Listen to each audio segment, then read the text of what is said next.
So, like most of you guys, I'm working out of my garage, and the current platform that I'm using to hold the 4040 Pro is a kind of a cheapo kitchen cabinet kind of deal, and it worked out really well for the 4040 Pro. But now that we're expanding it, this doesn't actually fit the full dimensions. Now I can do a couple things. First thing I can do is build a new base, which I lose all the kitchen cabinet space, or I can just build on top of this dude. So I wound up having two pieces of lumber that are 2x4s, 8 foot long. And it turns out if I just cut those in half and build a new platform, I can put them on top of this. I will have an overhang, but it's not big in the world.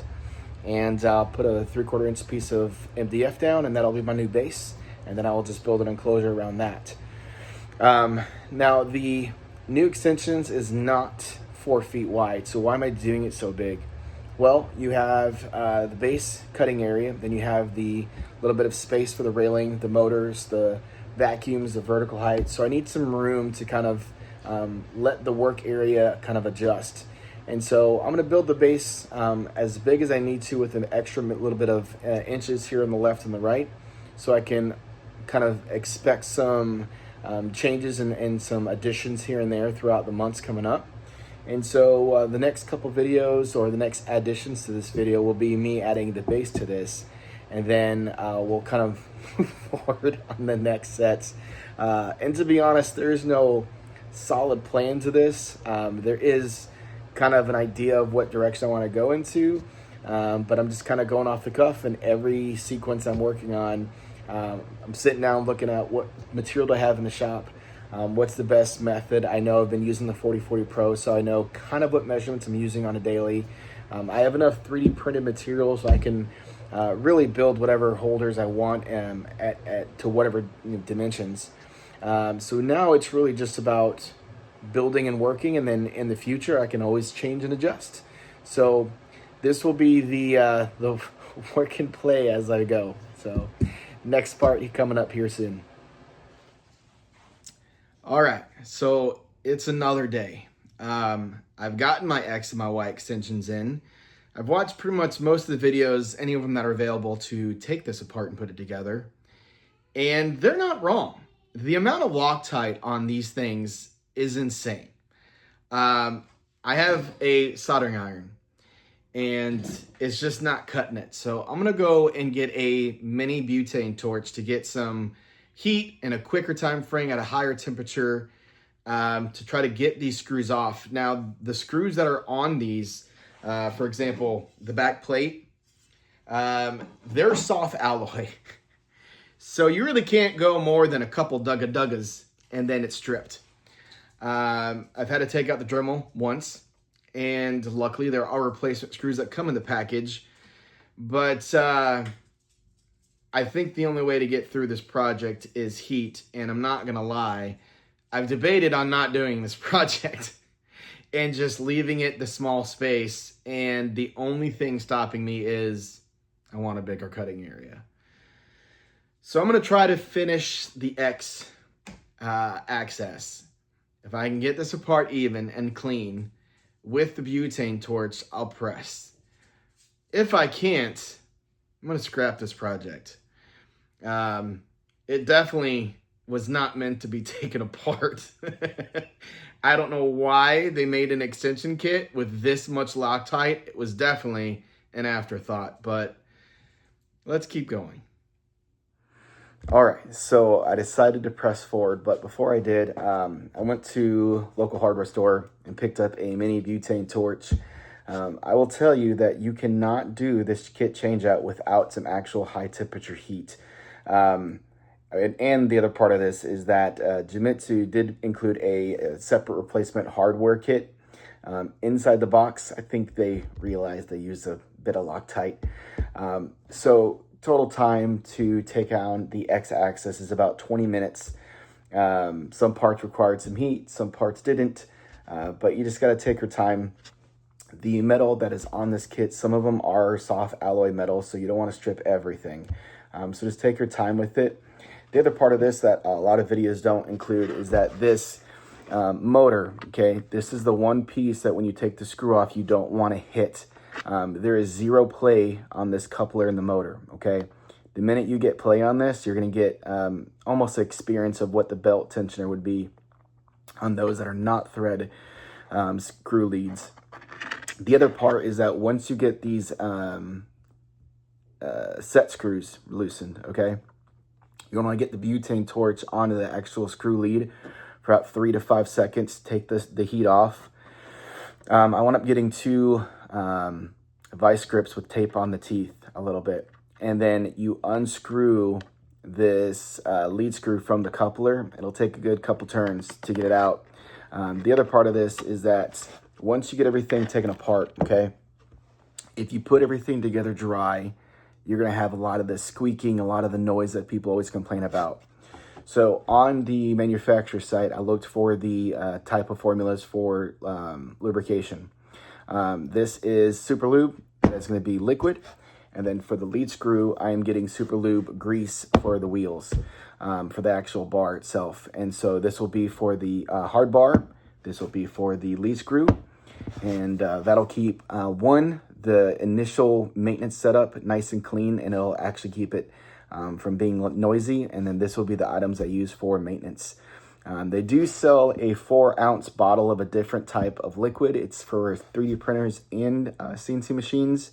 This is a little bit cheaper, and there's a little bit more of it. So kind of keep in mind, if you put this together dry, you're going to have a ton of noise. And metal on metal is never a good sound. So once you get everything apart, clean, get all the dirt off, get all the wood off, and then lubricate, put it back together.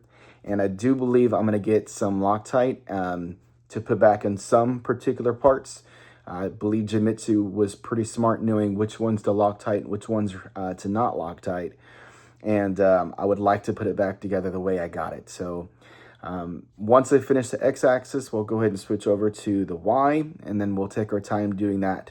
There was one part of the video of another YouTube content creator that talked about he couldn't get the housing off and he had to get a Dremel tool and cut it. If you look real closely, you can just slide the wires right off of the parts. So I only had to take apart 2 of the cables. I know the manual says take everything off. I'm a pretty big believer of making my life easy. So I just took off the 2 connections that I needed to, and then I just slid everything out of this little hole, and you can put it right back together easy again. As far as this part, you just need to push down and outwards, and it'll take off of this XZ cable housing port. And yeah, aside from that, nothing too crazy. Just be mindful of the instructions and take your time. Onto the Y. All right, guys, so I figured this should be a really great stopping point for the video.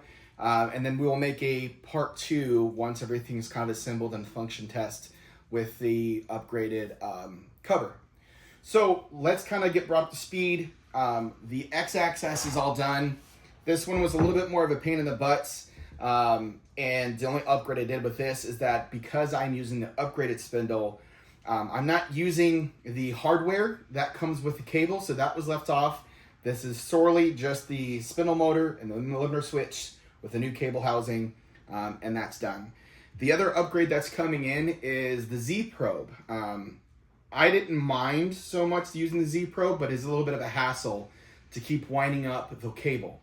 Somebody came out with a wireless Z probe that works with the Genmitsu, and essentially the receiver is placed back here, it connects in the housing, and then I have a wireless Z probe that sets down here that connects into the software. So that will be an upgrade to this machine and usability for my sake, just to kind of keep things a little bit easier for myself, and then I get rid of winding this thing up. So that'll be coming up here shortly in a couple weeks. Once that was done, we went ahead and moved up to the Y. The Y was a little bit of a pain in the butt, but the right side was a ton of easier. Mainly because there's not much to it. It's just take things apart, put it together. The left side was a little bit more time consuming just because the circuit boards, the limiter switches, that was a little bit more caked up with residue and dirt and sawdust, all that fun stuff. The one thing I did learn from reading the wrong forms is that I was suggested to use dry lubricant from like a White Lightning kind of forum. And And it was completely the wrong stuff, only because it doesn't really help anything. It added a ton of residue to my bars and to the lead screws that did nothing. So luckily, we are switching all to Super Lube. The liquid will be used for the solid bars, and this is the actual formula, suggested formula type from Genmitsu. And then we're using the actual white grease that is being used for the lead screws. That'll I've already caked and lubricated everything during installation on these parts. And so once everything is run through, it'll just kind of be preventative maintenance from that point on. So two new additives to make my life a lot easier.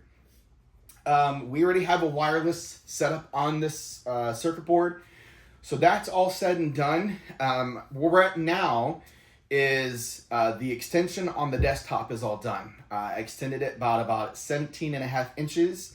I thought about basically getting a large piece of MDF sheet panel, putting it down, but it's just too much money. So keeping things at a cost comparative, I just got an extension and put it on the back.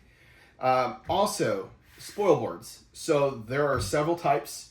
Genmitsu sells a T-Track with MDF version.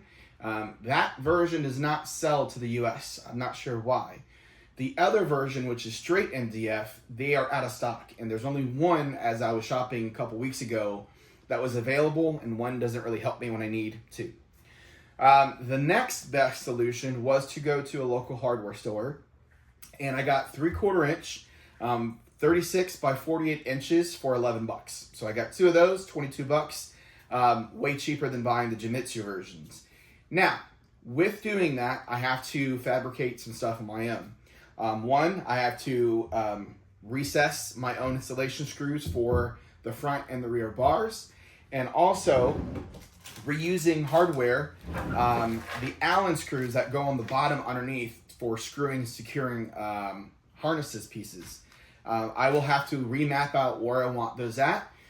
Typically you want those 4 to 6 inches separated, so I will kind of map those out and probably have to buy a few more and then get those installed, so that's not a big deal. The other pieces, kind of just to kind of give you a scale, this is the old 4040. Essentially, this is one of two panels that was what we were given for cutting space. I am now extending this about 3 1/4 boards, and that is how much space I'm acquiring for the 4040. It is a tremendous amount of cutting space, and when I'm looking at the woodworking projects that I was working on, I got a ton of more room, and also more room on the back end as well. So the one thing I am doing, because I have my own boards, is I'm adding about 2 inches on the end extra, and I'll add about 4 inches on the back end, and I have more than enough room to kind of move this piece back and forth. So that'll be that. The other upgrade, when I first got the Genmitsu, it came with the housing from Genmitsu that you can buy. So I found somebody who fabricated a holder for vacuum for the shop vac. The problem is when you have the Genmitsu end cap, it essentially is a small brush that circles the spindle. I was doing a project, I had pushed it down so hard that the brush got stuck in the spindle and basically just chewed it up. And thank God it was magnetic because it came off. So I'm going to switch from that. I had found somebody else who had 3D printed another dust shoe. And this will fit the 65 millimeter shoe. And again, magnetic. And I also upgraded the brush on the bottom. So I just cut it to length. And that'll help me kind of get the brushes away from the spindle, but also help me with that heavy dust load that I'll be using. So that'll be a next upgrade to the Genmitsu. The other thing that we'll be ironing out is the vacuum system for this. I was using kind of like this loose hose, but I do want to add some PVC pipe in and kind of centralize the hose above the center point of the CNC to kind of give some freedom, so I'm not like kind of pulling on the hose as I'm using this longer length.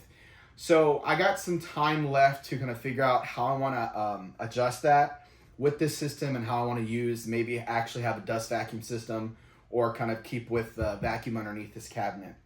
As far as these MDF boards, You never throw away MDF, whether it's for a project or for extra templates, or for extra holding spots. So I might put this over here, screw this down so I can kind of utilize some extra spots, and kind of add some ability for me to use extra spots on something else for tie downs. So I'll kind of keep hold on these. As far as the rest of this build, time-wise, I have kind of added an hour here, an hour there, kind of took my time with this. So combined, I probably have about a day and a half into this project. If I were to kind of separate everything, yeah, I'm looking at a couple of days. That's why it's taking so long. I'm probably looking at another 2 or 3 days to figure out really how I want to iron out the next phase of this project.